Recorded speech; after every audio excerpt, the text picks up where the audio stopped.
Gente, vou começar fazendo a chamada da galera. Já matei um pouquinho as saudades olhando aí os rostinhos de vocês. Gostaria de estar na sala de aula, bem melhor. Ó, responda por favor aí, tá? No microfone mesmo a chamada. Ana Bárbara. Aqui. Ana Clara. Aqui. Arthur. Aqui, professor. Breno. Eu. Caroline. Presente. Daniel. Presente. Diana. Aqui. Ellen. Aqui. Gabriel. Aqui. Gabriel Maurício. Gabriel Ribeiro. Presente. Gabriel Soares. Presente. Júlia. Presente. João Gabriel. João Pedro. Aqui, tia. José. Eu. Presente, tia. Saudade da senhora. Ai, muita saudade de você. Júlia. Aqui, tia. Ai, gente, que saudade dessas meninas, dos abraços de todas as semanas. Ai, que todos os saudade. dias. Júlia Miguel.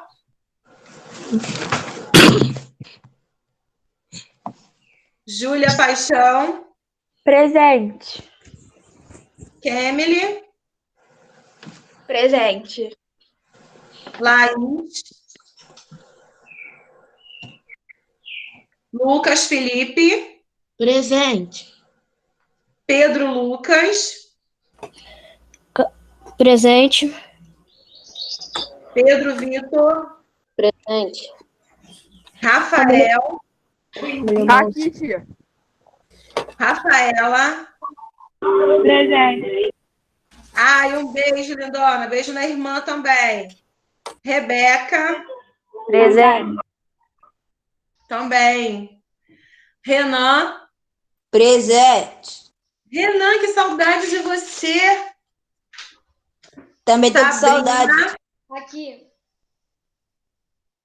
Muitas saudades de todos. Stephanie. Tiago. Tiago não pode falar não, tia. Mas ele Mas eu acho que ele tá aqui. Ele é muito. Ele tá aí. Ele tá online, tia. Tá online. Ó, só para falar uma coisa. Todas as conversas no chat, elas ficam gravadas também, tá? Eu tenho acesso no meu drive depois que eu gravo. Todos os professores têm isso. A conversa também vai para o drive, tá? E fica disponível também deste lado. Vitória. Vitória no Brasil. Para ficar passeado lá, né? Rafael, faz um favor, meu amor, desligar o microfone. Yasmin Rezende. Presente. Igor. Vitória tá aí? Não, né? Vitória não tá, tia. Oi? Vitória não tá. Tá, botei aqui certinho. Galera, nós vamos hoje começar a falar, então, do capítulo 3 do módulo 2. Eu já havia pedido para que vocês pegassem, então, o módulo de vocês, tá? Então, por favor, eu vou começar compartilhando, então, a minha tela. Quem entrou agora, só para eu colocar a presença logo, por favor. Que tá com um login diferente, com um nome diferente, eu não sei quem. Ó? Carola, deve Quem que tá com nome diferente? Tá. Ó, eu vou começar compartilhando aqui a minha tela, só pra gente...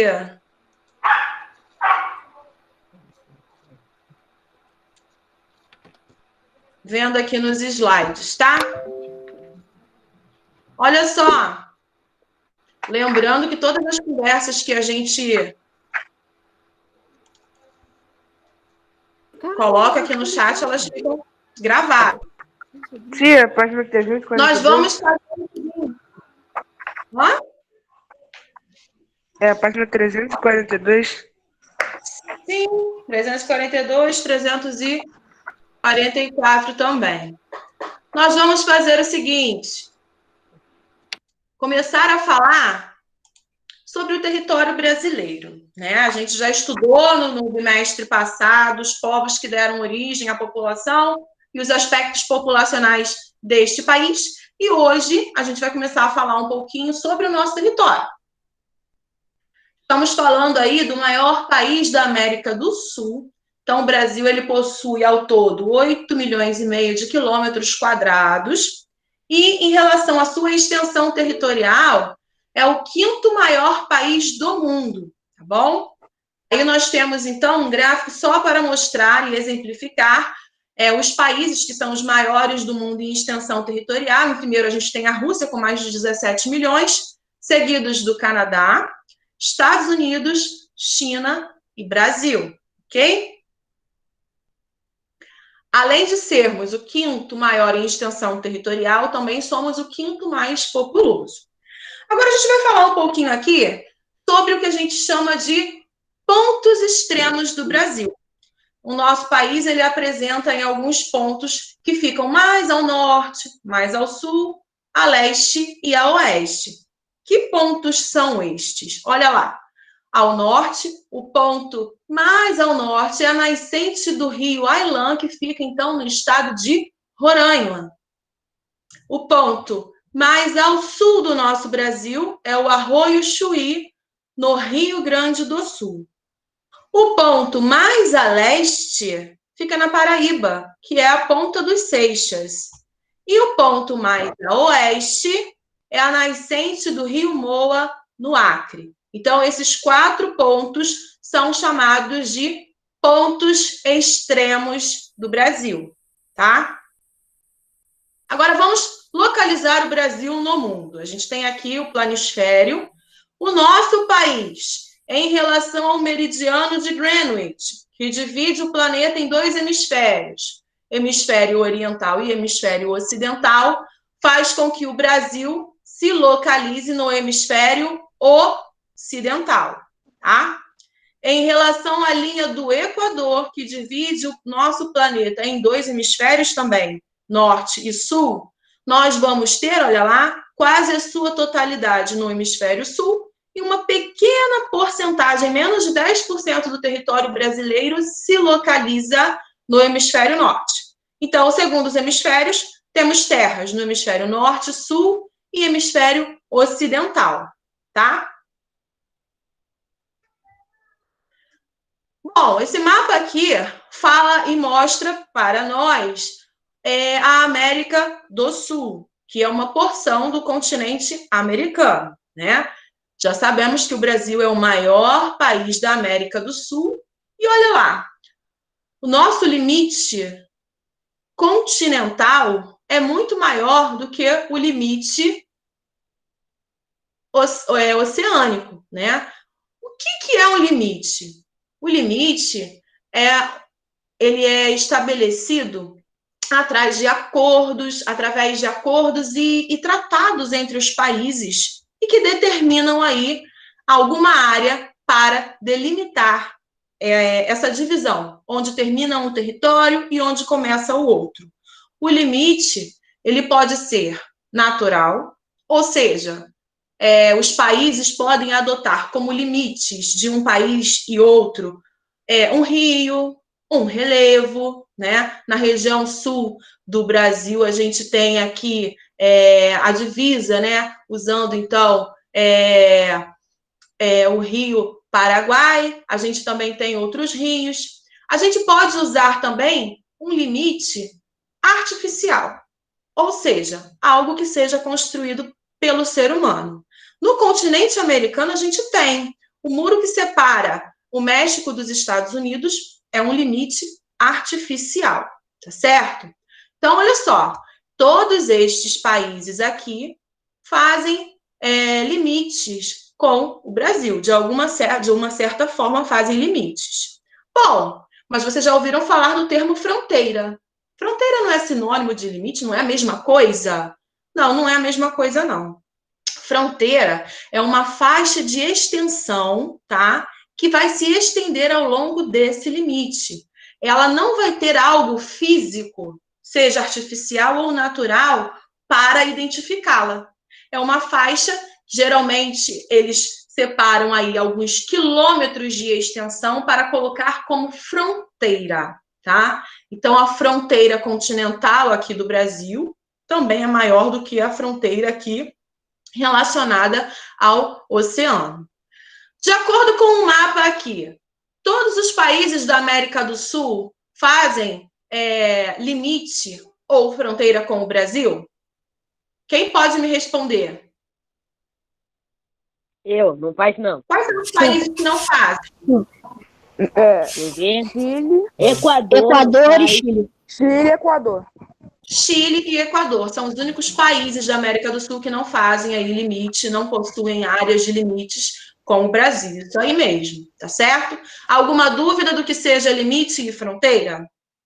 Não. Tá. Agora, olha só que interessante. Vamos relembrar algo que nós vimos lá no 6º ano. Nós vimos aqui diversos tipos de mapas, né? Cada qual representando o Brasil de uma maneira, né? E para que esses mapas eles consigam que essas realidades, essas áreas que nós mapeamos da realidade possam ser colocadas nos mapas, ou seja, serem colocadas em uma superfície plana, é necessário que a gente tenha uma escala, porque a escala é a relação entre o tamanho real da superfície que vai ser mapeada e o tamanho que vai precisar ser reduzido para ser colocado ali, certo? A escala nos mapas é um item super importante. Ela pode aparecer de duas maneiras. Ela pode ser gráfica, quando a gente tem uma reguinha e os números embaixo, ou ela pode ser numérica. Isso aí é uma revisão, porque a gente já viu isso lá no 6º ano, quando nós falamos sobre cartografia e mapas. Mas a escala se faz presente em todos eles, então é importantíssimo nós falarmos. Bom, aqui, numa escala grande, numa escala maior, a gente tem uma representação de uma área pequena. Ou seja, a gente precisou colocar mais detalhes. E aí, olha só, nesses dois mapas aqui, de escala maior, nós conseguimos ver as imagens mais detalhadamente. E agora aqui, numa escala menor, ou seja, precisou ser reduzido muitas e muitas vezes, a gente já perde essa noção do todo. É a mesma coisa que acontece quando a gente tira foto com o nosso celular. Quando a gente tira foto com o celular, a gente tem uma imagem que você consegue ver a paisagem toda, de maneira geral. Mas você não consegue ver os detalhes dessa paisagem, nos mínimos detalhes, porque você tem a noção do todo. Quando você dá um zoom, ou seja, quando a escala ela fica maior, você consegue ver porções dessa paisagem, com mais riquezas de detalhes. Aí você tem um problema. Você não consegue ver toda aquela paisagem da qual você tirou a foto. É a mesma relação e proporção com as escalas dos mapas, tá certo? É só para a gente relembrar o que a gente viu, então, através destes mapas. Alguma dúvida? Não. Não. Não. Não. Não, nenhum. Olha só, vamos começar a falar um pouquinho também do processo de ocupação do nosso território brasileiro. A gente já estudou, a gente já viu, né, como foi a chegada dos portugueses no Brasil, mas a gente também já viu que esses portugueses não chegaram do nada. A gente já viu que eles sabiam que existiam terras aqui, né? Tanto é que já havia o Tratado de Tordesilhas, que foi assinado em 1495. Esse Tratado de Tordesilhas, ele dividia as terras do continente americano, as terras localizadas a leste pertenciam a Portugal, e as terras que ficavam a oeste pertenciam à Espanha. Então, ora, ninguém vai dividir um território sem saber que não existe nada. Eles já sabiam dessa descrição. Duarte Pacheco, quando chegou aqui no Brasil, 2 anos antes da chegada de Cabral, já tinha dado todas, já expliquei isso a vocês, já tinha dado todas as orientações para Dom João de como era o nosso território. Então, eles já sabiam mais ou menos o que eles iriam encontrar aqui no solo brasileiro. E aí, quando eles chegaram em 1500, começou então o processo de ocupação destas terras. Bom, qual foi então a primeira atividade econômica que nós tivemos aqui no Brasil? Assim que os portugueses chegaram, o que eles encontraram em maior quantidade que eles poderiam explorar? O pau-brasil? Pau-brasil? Exatamente. O pau-brasil, que recobria toda a Mata Atlântica, toda a floresta que existia ao longo aqui da costa brasileira, foi intensamente explorado.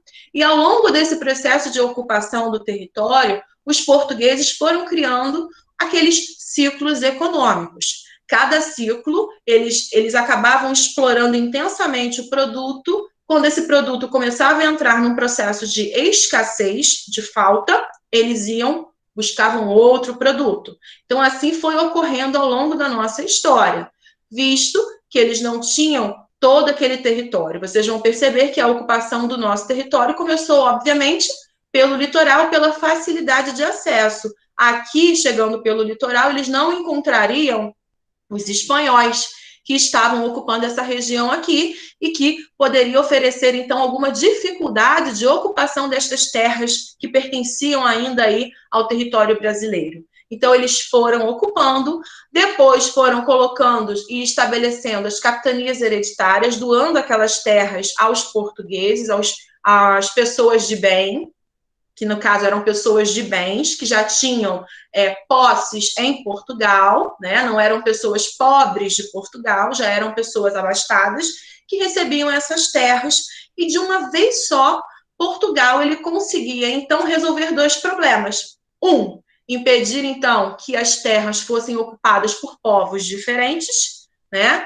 E resguardar esse litoral, ocupando essas terras e promovendo o desenvolvimento delas. Então, as cidades brasileiras começaram a crescer sem nenhum tipo de planejamento e ordenamento urbano. Simplesmente foram crescendo de acordo com as necessidades dos colonizadores portugueses, né?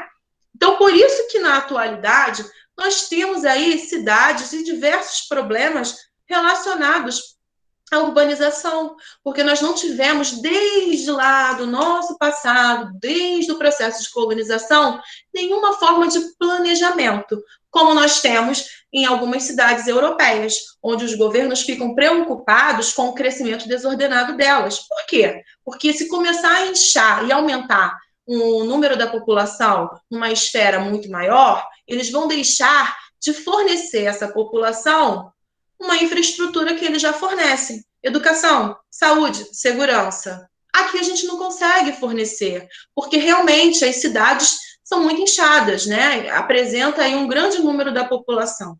E isso é uma coisa que vem acontecendo desde o passado, do início do processo de ocupação do nosso território brasileiro. Então, olha lá, a gente, ao longo do século XVI, o principal ciclo era o ciclo do pau-brasil, que foi sendo aí desmatado. A gente sabe que hoje a nossa Mata Atlântica, ela tem cerca de 9 a 10% de toda a sua mata original, o restante dela foi intensamente devastado, né? Dando origem, então, às cidades, aos grandes centros urbanos. E essa madeira era levada para a Europa por conta do pigmento que saía dessa árvore, né? Para atingir os tecidos que naquela época tinha grande valia para os europeus. Bom, depois, no século XVII, olha só, quase um século explorando o pau-brasil, né, extraindo a nossa madeira, essa madeira começou a se tornar um pouco mais escassa. E aí Portugal trouxe algumas mudas de cana-de-açúcar para fazer um teste, né, para saber se essas mudas, essas plantações iriam se adaptar ao nosso clima. E Na região nordeste brasileira, por ser uma região assim mais seca, uma temperatura mais quente, o cultivo da cana-de-açúcar deu super certo. Então, eles implementaram o cultivo e iniciando o ciclo da cana-de-açúcar, né, que dominou a região do Nordeste brasileiro. Só que a gente vai perceber que nós tínhamos também outros ciclos, mas em menor escala. Os portugueses, eles eram donos somente desse pedaço aqui de terras. Então, era onde, teoricamente, eles poderiam ocupar.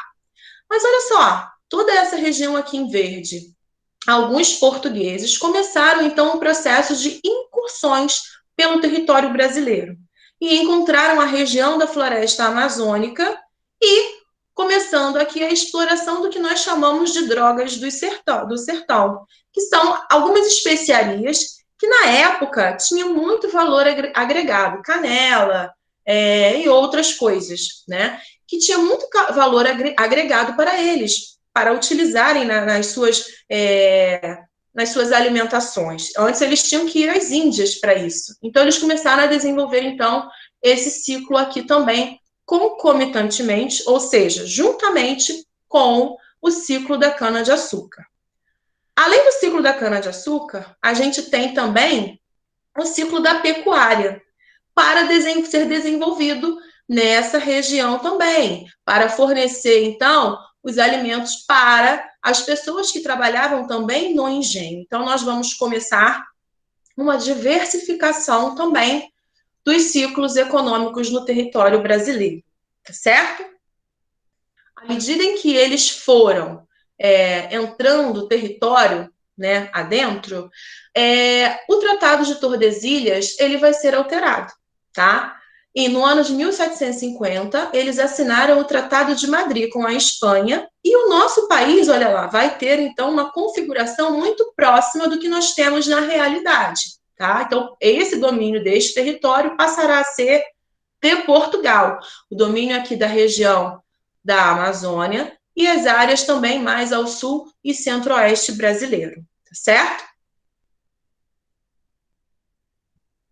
Bom, no século XVIII, né, com o declínio da cana-de-açúcar, porque aí eles não serão apenas o único país a exportar esse açúcar oriundo da cana-de-açúcar para a Europa, né, porque aí outros países europeus também começaram a produzir este açúcar, né?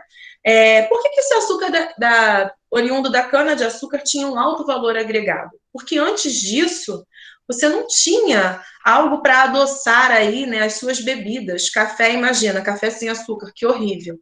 Eles utilizavam o açúcar que era extraído da beterraba. A beterraba já não tem um sabor assim muito bom, né, digamos assim.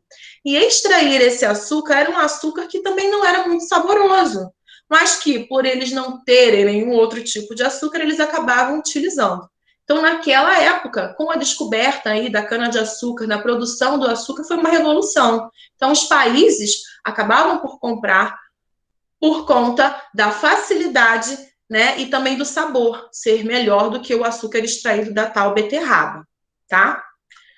No século XVIII, nós vamos ter uma outra mudança. Nós vamos ter a importância aí das bandeiras, aqueles desbravadores de território que iam em busca de conquistar novas terras, tá? Eram expedições organizadas por algumas pessoas, então tinham portugueses, tinham jesuítas, alguns índios também, eles eram obrigados a irem nessas expedições para auxiliar os portugueses em busca de novos territórios. E aí, quando chegamos no século XVIII, esses desbravadores, os bandeirantes, acabaram descobrindo ouro na região de Minas Gerais, ouro em outras regiões. Então, foi uma mudança radical, uma corrida para o ouro. Então, muitos portugueses lá em Portugal ficaram sabendo do ouro brasileiro e começaram a vir também para a exploração, para a extração desse ouro brasileiro, né? E, automaticamente, a gente vai ter o desenvolvimento das cidades que viviam da extração desse ouro do Brasil. A gente está falando de uma quantidade absurda, né? A gente já teve a oportunidade de falar aí em outras aulas a respeito disso, sobre a quantidade de ouro que eles tiraram, aquelas igrejas históricas de São João del Rei, de Mariana. Alguém já foi nessas regiões históricas de Minas Gerais? Não. Tia, legal pra caramba. Quem não. foi? Não. Não. Eu Hã? já fui, tia. Você já foi? Já fui. Você chegou a visitar aquelas igrejas do centro histórico? Aham, é muito legal. Eu já fui, E como que são as igrejas por dentro? Oi? Como que são as igrejas por dentro? Elas são de aparência antiga, mais ou menos. Barroca? Aham, tudo assim. Eu não me lembro muito bem, porque Igreja? eu era mais novo, mas Ah, era muito tá. antigo. Devia ter uns 6 anos por aí na época que eu fui. Ah, entendi. E assim, existem igrejas com muitos detalhes feitos em ouro mesmo. Tamanho era a quantidade que Portugal tirou do nosso país, né? Que a gente, hoje, quando a gente olha aquelas igrejas, né, com vários detalhes feitos em ouro, você fica, que desperdício, né? Mas, naquela época, a quantidade que foi tirada daqui era tão grande que aquilo ali não era nada, né? E como os portugueses sempre foram, assim, muito católicos, acabavam mesmo construindo e colocando ali nos templos, né, católicos. Quem não foi ainda e que um dia, né, tiver a oportunidade de ir, não vai se arrepender. É muito, muito lindo mesmo. É uma volta ao passado, a nossa história, né? De tudo Você que a já gente... foi, tia? Oi? Você já foi? Já. É uma volta ao passado. Então, tudo que a gente vê na nossa sala de aula, a gente vê ali ao vivo, é muito bacana mesmo, né? Então, nesse período aí do século XVIII, as cidades do interior dessa região aqui, de Minas Gerais principalmente, começaram a se desenvolver no entorno da extração do ouro.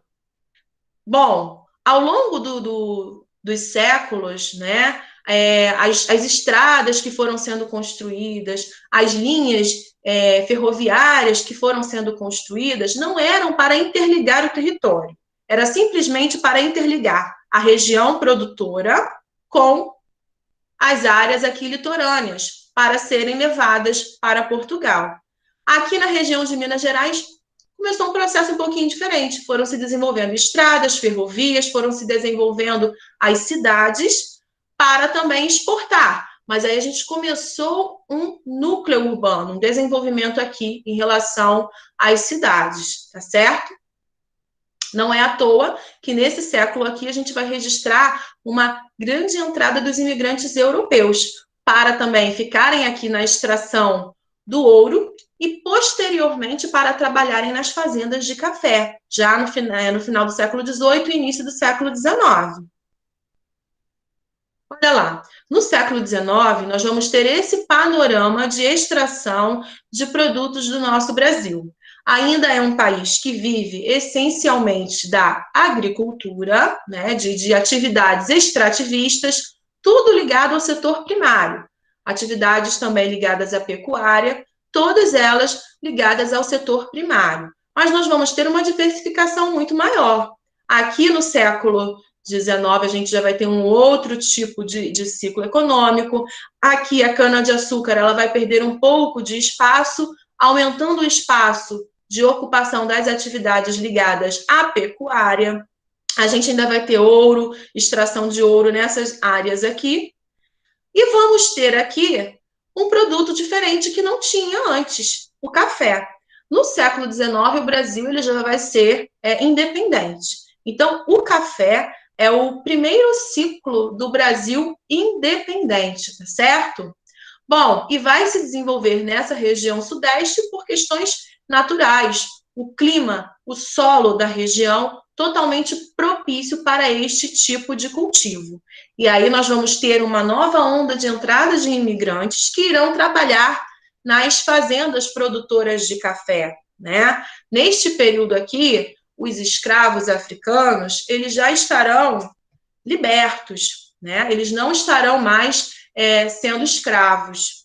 E aí, estes agricultores, os donos das fazendas de café, não queriam pagar um salário para estas pessoas, que ficavam à margem das ruas, acabavam ficando perambulando pelas ruas, porque eles não tinham casa, eles não tinham família que tivesse em casa, eles nunca receberam salário, sempre tinham sido tratados como escravos. Então, quando eles foram libertos, sim, houve a libertação deles, mas a vida deles não ficou muito diferente, não. Ele só não tinha aquele senhor que poderia aplicar algum castigo, mas eles ficavam nas ruas. E ainda tinha o seguinte, existia uma lei de que quando essas pessoas fossem paradas nas ruas e não tivessem documentos e não tivessem comprovação de moradias, eles eram presos.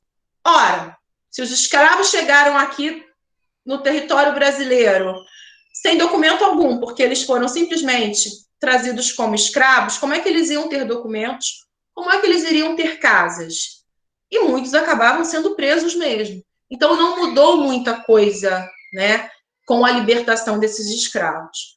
Os senhores, né, os donos das fazendas produtoras de café, eles estimularam, juntamente com o governo federal, a vinda de europeus. Então, nesse período aí, nós vamos ter o desenvolvimento de algumas cidades, por conta da chegada destes europeus para trabalharem nas fazendas produtoras de café, do café brasileiro. Agora, olha só, nós fizemos, então, um acompanhamento desde o século XVI, desde a chegada dos portugueses no Brasil, né, ao longo de todos os séculos. E agora, deem uma olhadinha nesse mapa que parece muito confuso, né? Que é o espaço geográfico brasileiro atual. O que nós temos de atividades no nosso território brasileiro? Bom, temos atividades muito diversificadas, tá? A gente não tem o mesmo grau de desenvolvimento dos Estados Unidos, China, Japão, mas temos um certo grau de desenvolvimento. Somos considerados um país em desenvolvimento, com graves problemas socioeconômicos, mas que já apresentam uma melhoria, então, nos setores desta economia. Então, nós vamos ter áreas ligadas à atividade agropecuária modernizada, então, que é com a presença das agroindústrias, né? Vamos ter áreas de predomínio com a agropecuária tradicional, mais na região nordeste, né? Alguma parte aqui do centro-oeste. Vamos ter áreas de floresta, a nossa floresta amazônica, e de pessoas que vivem de atividades extrativistas desta floresta. Vamos ter aqui alguns núcleos, né, de regiões urbano-industriais, onde a gente tem o predomínio das indústrias. São Paulo e Rio de Janeiro são, assim, os principais estados, os mais desenvolvidos. A cidade do Rio de Janeiro e a cidade de São Paulo são as duas únicas cidades que a gente chama de cidades globais, que são aquelas cidades que estabelecem relações não só com o Brasil, mas com o mundo todo, tá? Só para a gente ter uma noção de grau de importância. A gente tem aqui algumas linhas representando os fluxos de mercadorias, de pessoas e de informações, tá? E algumas tendências de expansão de crescimento demográfico em algumas cidades, tendência da expansão de áreas modernizadas. Então, hoje, tá, a organização do espaço industrial, o espaço geográfico brasileiro, é bastante complexa, tá? Existem várias coisas ao mesmo tempo. Alguma dúvida? Não. Não. Não, tia. Não. Beleza. Não. Nós vamos agora fazer o seguinte, eu preciso colocar alguns pontos que são importantes para vocês. Eu vou ditar esses pontos importantes, vocês vão copiar agora no caderno. Vamos pegar o caderno, por favor. Espera um minutinho. Um minutinho, tio, eu vou ali rapidinho.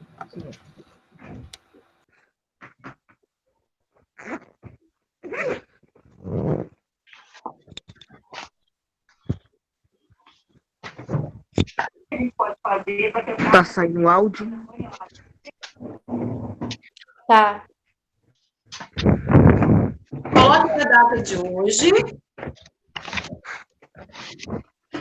Pera aí, tia.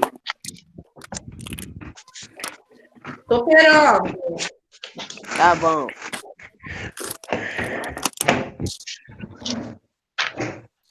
Caraca, rasgaram. Get the shit out. É no caderno, Fabiola? Caderno.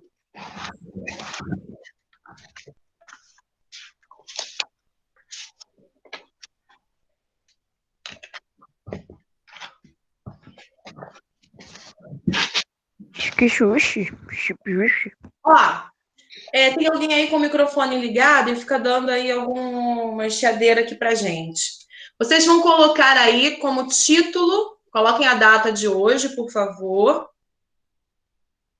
Título. Capítulo 3. Território brasileiro.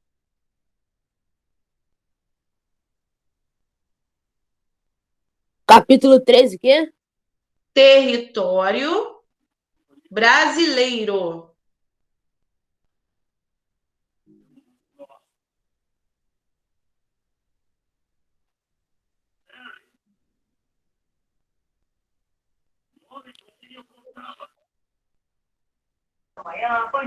Foi. Aí agora, nós vamos colocar por tópicos. E aí vocês poderão colocar a cada frase uma setinha ou um pontinho para destacar, tá bom? O primeiro tópico, a primeira frase. É o quinto maior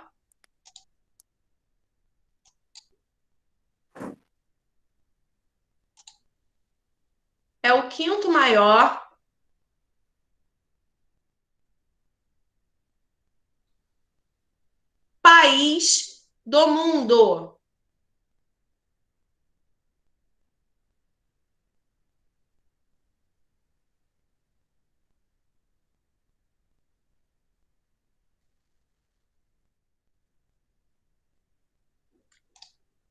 Ponto final.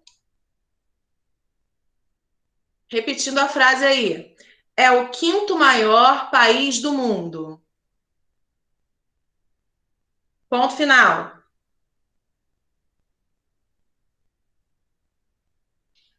Localizado, agora é outro tópico, tá? Localizado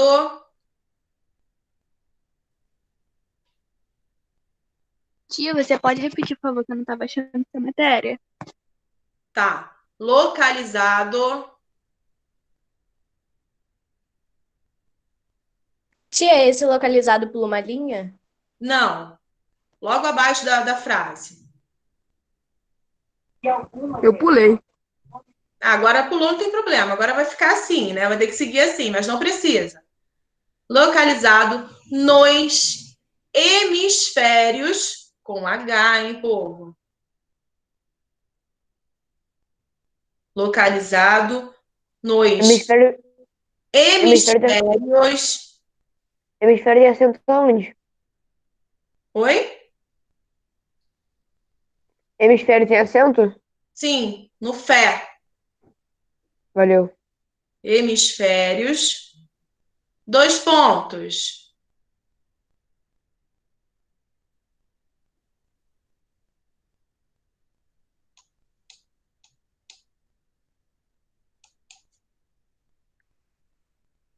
Sul, vírgula.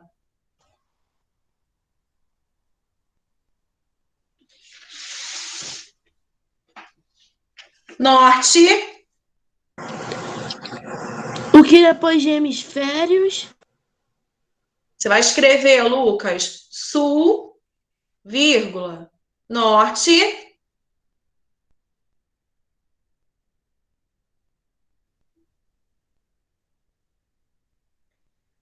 e ocidental.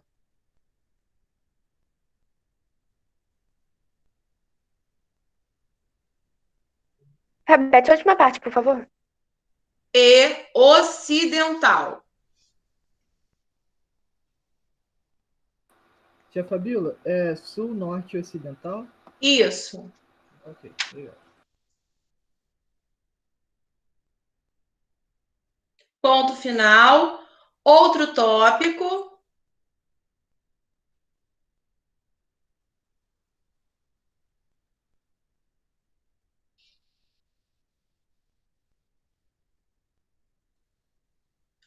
Os pontos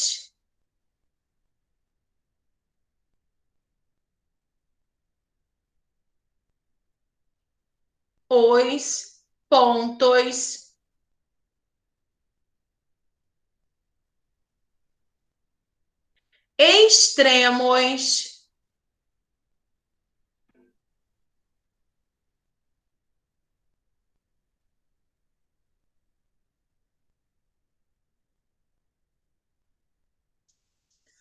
do Brasil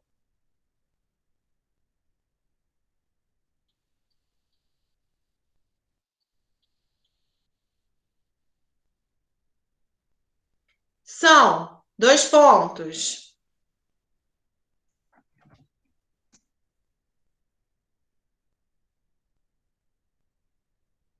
os pontos extremos do Brasil são dois pontos.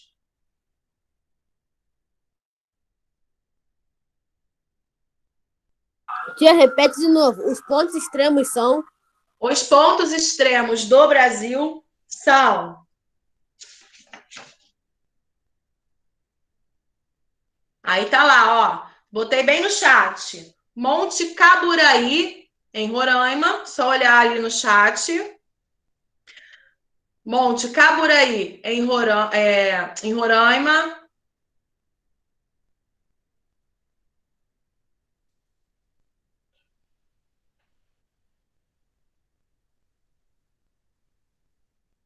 Depois de Monte Caburaí, vocês escreverão ao norte.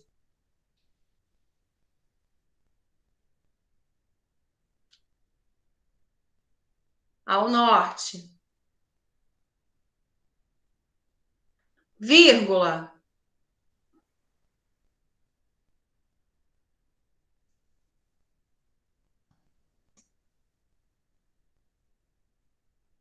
O Arroio Chuí, também está aí no chat.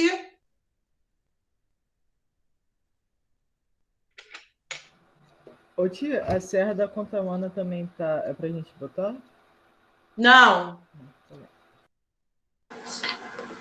Professora, depois de Roraima, para escrever o quê?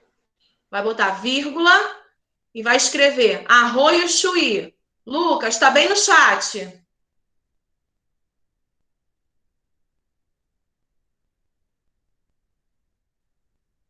Arroio Chuí, aí no Rio Grande do Sul. Ao sul,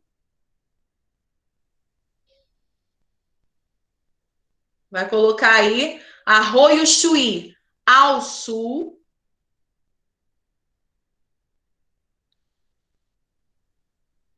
vírgula.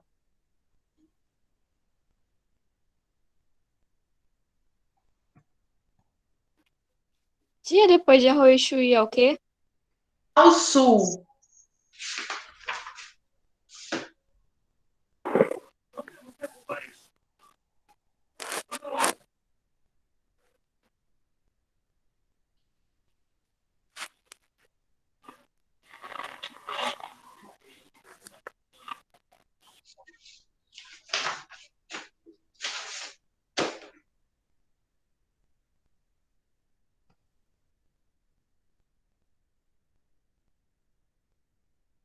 Só para o Pedro olhar na página, na página 344, tá bom? Para ele tirar a dúvida dele, tá bom? Agora, depois do sul, que eu coloquei do Arroio Chuí, vocês vão colocar vírgula.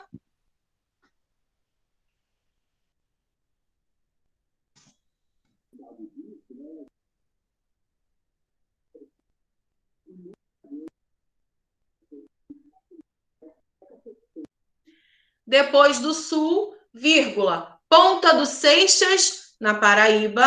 Tá aí no chat também.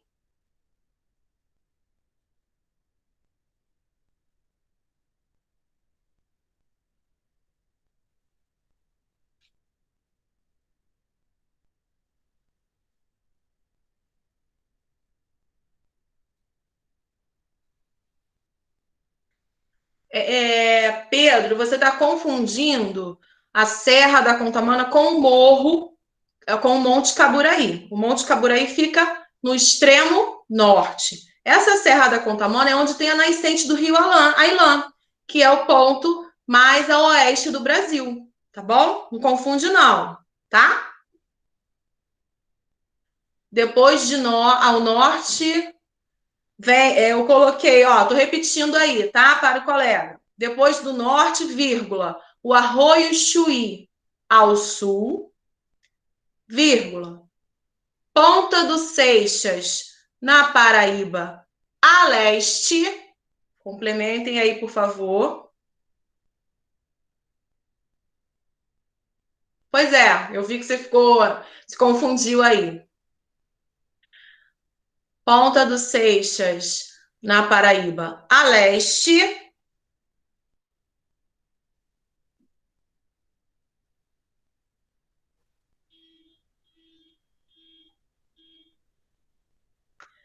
E a oeste.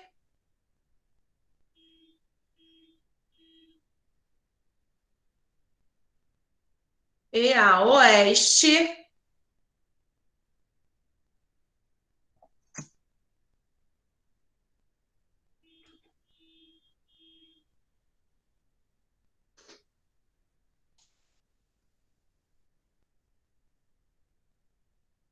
A nascente do Rio Moa, no Acre.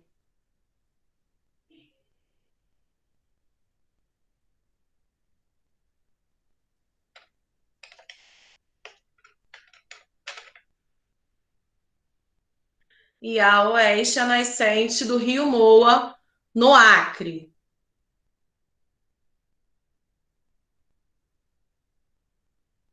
Ponto final. Agora vocês vão pular uma linha. Oi, tia, qual região? Norte? No Acre. Na região norte. Agora vocês vão pular uma linha, tá? E vão escrever assim, ó.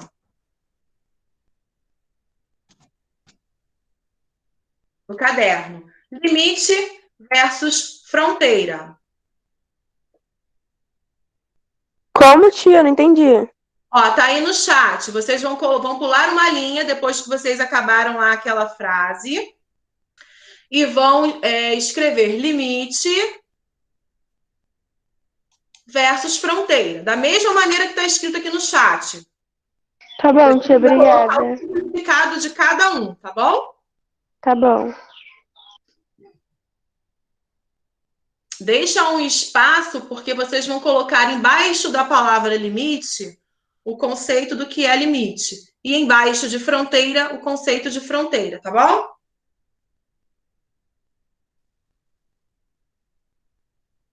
Podemos? Posso continuar ditando, galera? Pode. Ó, abaixo da palavra limite, vocês deverão escrever o seguinte. Tenta colocar a frase somente abaixo da palavra limite, tá? Para poder separar, para não ficar bagunçado aí no caderno de vocês. Estão entendendo? Sim. Sim. Ó, então vocês vão escrever aí. Abaixo de limite. É estabelecido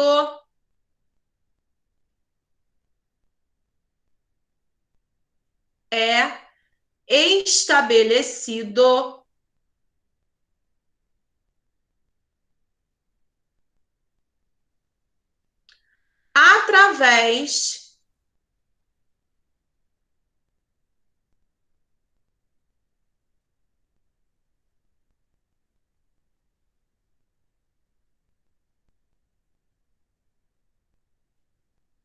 de acordos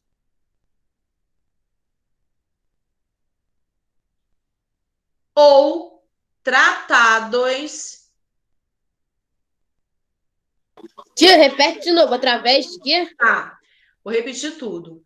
É estabelecido através de acordos ou tratados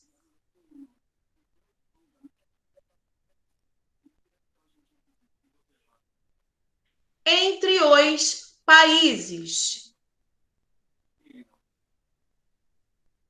Entre os países.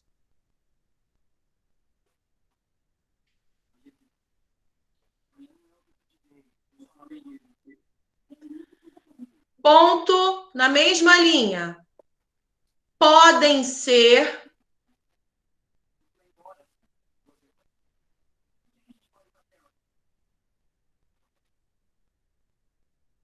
artificiais, podem ser artificiais ou naturais.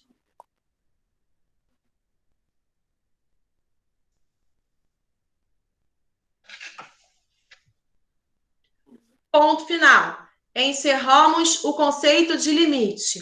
Agora vamos escrever o que é o conceito de fronteiras. Abaixo da palavra fronteira, vocês irão escrever faixa de terra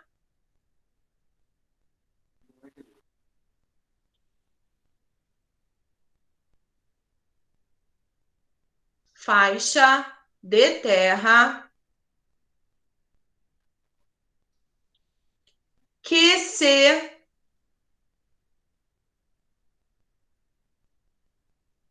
se eu estiver digitando rápido, só me avisar que eu dou uma desacelerada, tá? Faixa de terra que se estende com S, estende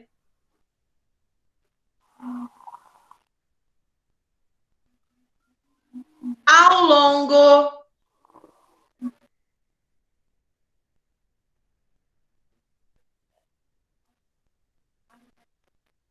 da linha. Ele falou o quê, mãe? Ao longo da Mãe. linha. Mãe, ele falou o quê? Tia, você pode repetir fronteira, por favor? Posso. Faixa de terra. Tô repetindo, hein? Tá. Que se estende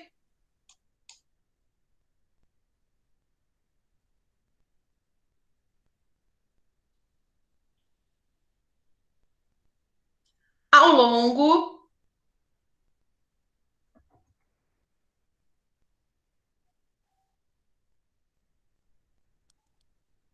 da linha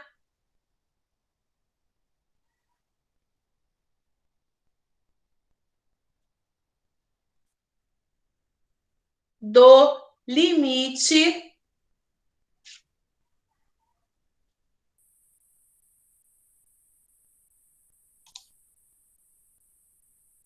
territorial.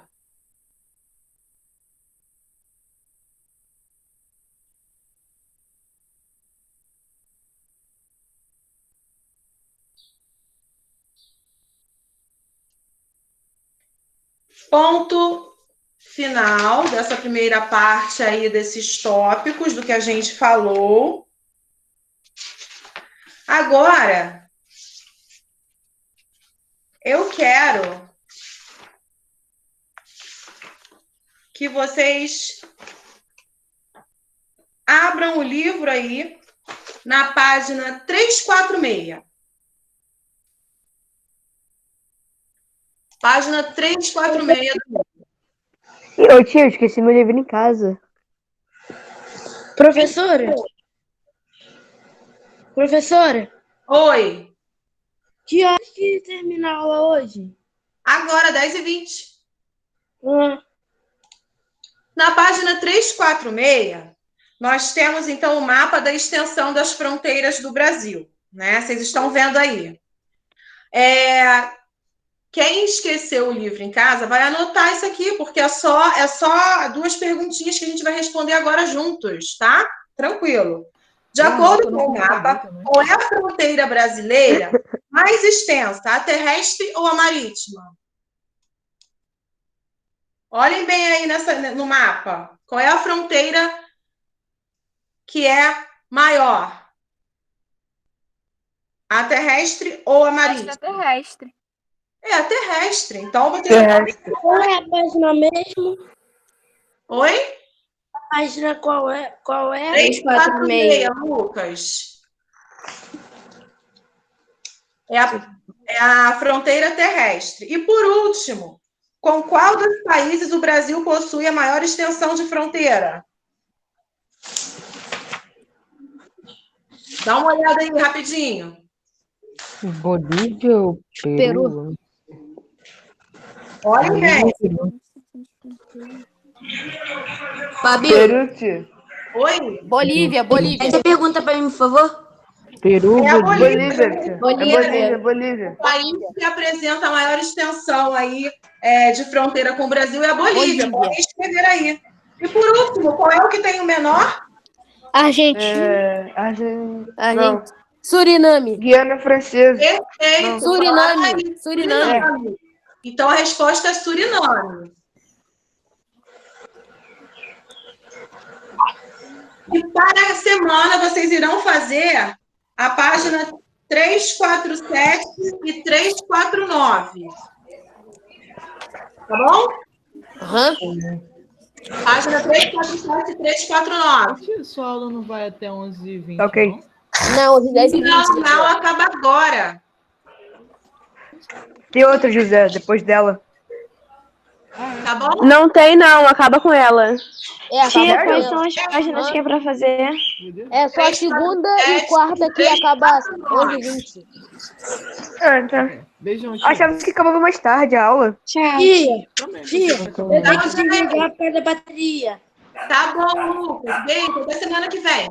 Tchau. Até. Tchau, tia. Até. Beijo. Tchau, tia. Tchau, tia. Tchau, tia. Tchau, tia. Tchau. Beijo, tchau. Tchau, tia. Tchau.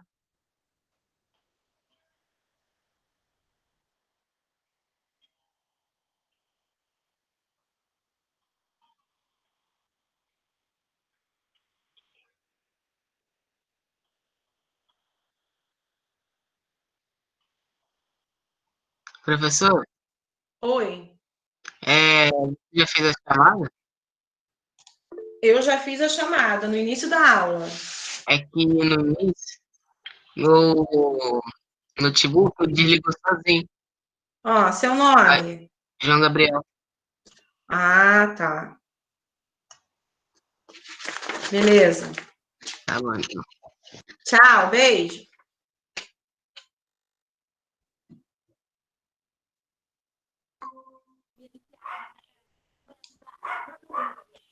Vocês vão ter outra aula? Acho que não, né? Oi, Fabiola. Hoje não, hoje terminamos aqui. Ah, então tá. Então eu vou sair da sala, tá? Ah, beijo. Tchau, até a próxima. Tchau. Tchau.